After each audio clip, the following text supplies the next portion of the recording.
KKB Papua bocor Sebolim, bawa pulang kepala korban, jubir UPM dikirim ke Presiden Jokowi di Jakarta. KKB Papua di daerah Yakuhimo dalam komando bocor Sebolim melakukan aksi pembunuhan warga sipil beberapa waktu lalu.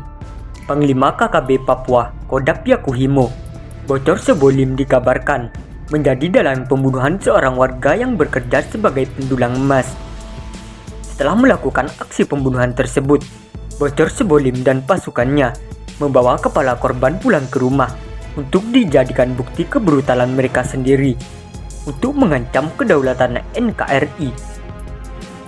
Jubir UPM sebisa bom, bahkan sesumbar mendesak pemerintah Indonesia agar kepala korban tersebut dibawa ke Presiden Jokowi di Jakarta.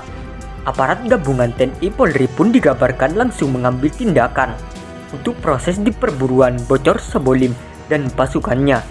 Diberitakan, pembunuhan warga sipil kali ini dilakukan KKB Papua di Kabupaten Yakuhimo, Selasa, 19 Juli 2022. Kali ini seorang pendulang emas di Kabupaten Yakuhimo tewas setelah dieksekusi KKB Papua.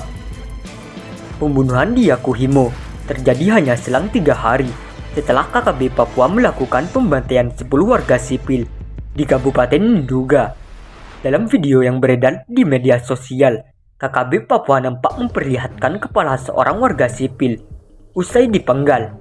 Menurut klan KKB Papua, warga sipil itu adalah seorang intelijen TNI yang menyamar sebagai pendulang emas di Korowai, Kabupaten Yakuhimo.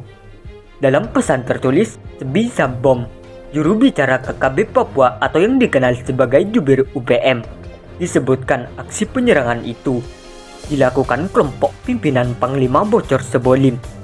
Saat melakukan eksekusi, KKB Papua kemudian memenggal kepala korban dan direkam menjadi sebuah tayangan video.